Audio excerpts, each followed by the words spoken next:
এবার জেডএসআরএম নির্বাচন বিশ্লেষণ।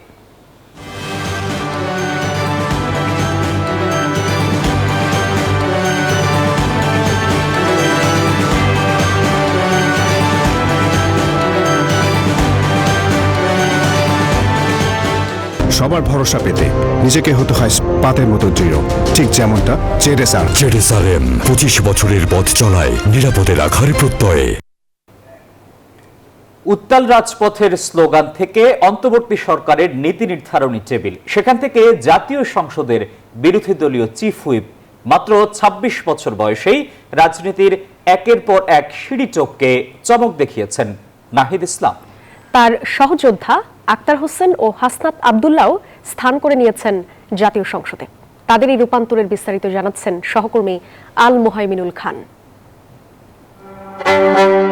ইতিহাসের চাকা ঘোরে, কিন্তু কিছু প্রজন্ম সেই চাকা ঘোরানোর কারিগর হয়ে দাঁড়ায়। 2016-তে কলেজের গণ্ডি পেরোনো এক তরুণ 2026-এ দেশের রাজনীতির অন্যতম ব্যক্তিত্ব হয়ে উঠবেন, তা অনেকেই ভাবতেও পারেনি। রাজপথে অধিকার আদায়ের ভূমিকা থেকে আইন প্রণয়নের দায়িত্বে বলছি নাহিদ ইসলামের কথা, যিনি একাধারে বিপ্লবের মুখ, সাবেক উপদেষ্টা এবং বর্তমানে জাতীয় সংসদের বিরোধী দলীয় চিফ হুইপ। জন্ম বেড়ে ওঠা ঢাকায়, 2014-তে মাধ্যমিক, পরবর্তীতে ঢাকা বিশ্ববিদ্যালয়ে সমাজবিজ্ঞানে স্নাতক। বিশ্ববিদ্যালয় জীবন আবর্তিত হয়েছে ছাত্র রাজনীতি আর অধিকার আদায়ের লড়াইয়ে। 2018-র কোটা আন্দোলন থেকে যার শুরু, 2019-এর ডাকসু নির্বাচনে যার উপস্থিতি, সেই নাহিদই 2024-এ হয়ে ওঠেন রাজনৈতিক পট পরিবর্তনের কারিগর।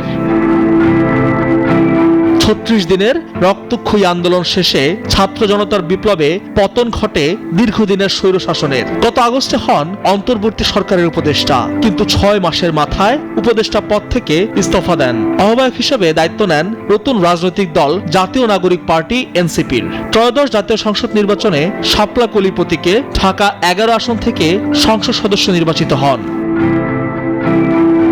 শুধু নাহিদি নন, এই তারুণ্যের জয়যাত্রায় তার সঙ্গী আক্তার হোসেন এবং হাসনাত আব্দুল্লাহ। রংপুর 4 থেকে বিপুল ভোটে জয়ী এনসিপি সদস্য সচিব আক্তার হোসেন। কুমিল্লা 4 থেকে সংসদ সদস্য হয়েছেন দক্ষিণাঞ্চলের অদম্য সংগঠক হাসনাত আব্দুল্লাহ। শপথের দিনেও গায়ে জড়িয়েছিলেন জুলাই আন্দোলনের সেই স্মৃতি বিজড়িত সিগনেচার জার্সি। তরুণ প্রজন্মের হাত ধরে সংসদ প্রাণবন্ত হবে, এমনটাই প্রত্যাশা রাজনৈতিক বিশ্লেষকদের। আল মুহাইমিনুল খান, নিউজ 24, ঢাকা।